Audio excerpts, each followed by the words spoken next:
இயேசுவின் இதய சொந்தங்களே, அனைவருக்கும் அன்பான வணக்கம். திரு இருதய வணக்க மாதத்தின் 8ஆம் நாளாகிய இன்று இயேசுவினுடைய திரு இருதயம் பொறுமைக்கு மாதிரிகை என்கிற சிந்தனையை குறித்து தியானிப்போம். நம் அனைவருமே அவசரமான ஒரு உலகத்திலே வாழ்ந்து கொண்டிருக்கிறோம். எதற்கெடுத்தாலும் அவசரம், எதை எடுத்தாலும் அவசரம் என்பதுதான் இன்றைய மனிதர்களின் நிலையாக இருக்கிறது.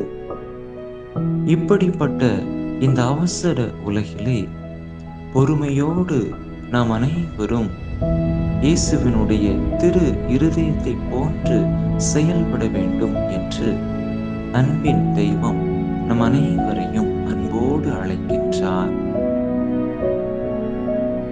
நம் ஆண்டவர் இயேசு கிறிஸ்து இந்த உலகத்திலே தன் வாழ்ந்த காலத்தில் அனுபவித்த துன்பங்கள் ஏராளம் ஏராளம்.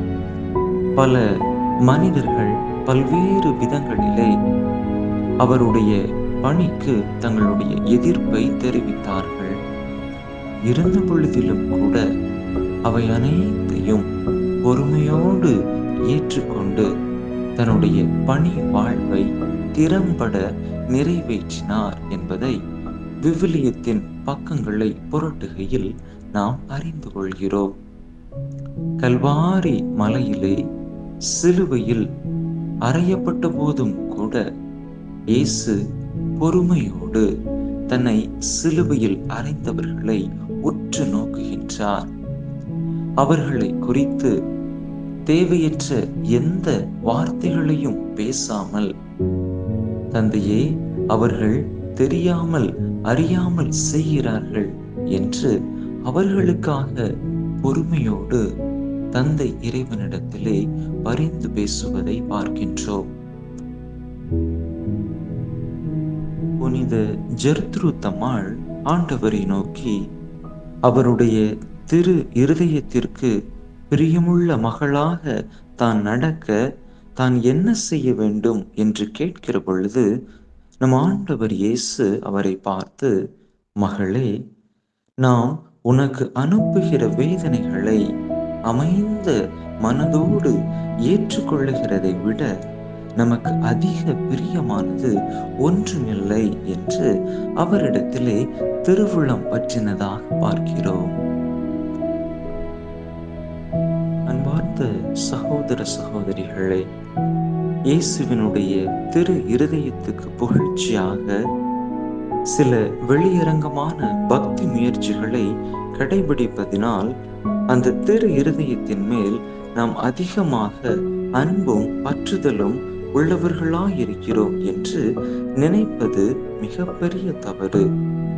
ஜெபம், ஞான வாசகம் முதலிய வெளி அடையாளங்கள் எல்லாம் தன்னிலே மிகவும் சரியானவை, உயர்ந்தவை என்றாலும் கூட திரு இருதயத்தின் உண்மையான பக்திகளாக இவை மாறிவிட முடியாது.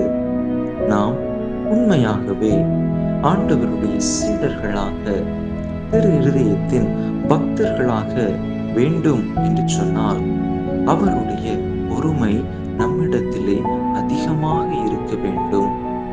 இந்த பொறுமையை நம்முடைய வாழ்க்கையிலே கடைபிடிப்பது சற்று கடினமான காரியம் என்றாலும் கூட நம்முடைய அன்றாட வாழ்க்கை நிகழ்வுகளில் சிறிய சிறிய செயல்பாடுகளில் பொறுமையாக நாம் இருப்பதன் மூலமாக உண்மையிலேயே இயேசுவினுடைய திரு இருதயத்தின் பக்தர்கள், அன்பர்கள் என்பதை நம்மாலும் இந்த உலகிற்கு எண்பித்து காட்ட முடியும். நாம் பொறுமையாக செயல்படுகிற பொழுது, மற்றவர்கள் நமக்கு எதிராக பேசுகின்ற பொழுது, நாம் பதில் மொழி பேசாமல் பொறுமை காக்கிற பொழுது, ஒருவேளை நாம் கோழையாக இருப்பது போன்று தோன்றலாம். ஆனால் உண்மையிலேயே அதுதான் நம் ஆண்டவர் இயேசு திரு இருதயம் நம்மிடத்திலே விரும்புகின்ற, எதிர்பார்க்கிற வீரமாக இருக்கின்றது. அவ்வாறு நாம் பொறுமையோடு பாவத்தில் விழாமல் இருக்கின்ற பொழுது இயேசுவினுடைய திரு இருதயத்தை அதிகமாக மகிமைப்படுத்துபவர்களாக மாறுகின்றோம். எப்பொழுது பொறுமையை இழந்து கோபத்தினால் மற்றவர்களை காயப்படுத்த ஆரம்பிக்கிறோமோ, அப்பொழுது நாம் மற்றவர்களுடைய இருதயங்களை அல்ல, இயேசுவினுடைய மகா பரிசுத்த இருதயத்தை தான் காயப்படுத்துகிறோம் என்பதை புரிந்து கொள்ள வேண்டும். எனவே அன்பார்ந்தவர்களே, இயேசுவினுடைய திரு இருதயத்தின் பக்தர்களாகிய நாம் அந்த அன்பு இதயம் நமக்கு விட்டு சென்றிருக்கக்கூடிய இந்த மிகப்பெரிய படிப்பினையாகிய புண்ணியமாகிய பொறுமையை நம்முடைய அன்றாட வாழ்க்கையிலே கடைபிடிக்க ஆரம்பிப்போம். அவ்வாறு நாம் பொறுமையாக இருப்பதன் மூலமாக நாம் இயேசுவினுடைய சீடர்கள், பக்தர்கள், திரு இருதயத்தின் அன்பர்கள் என்பதை இந்த உலகுக்கு காட்டுவோம்.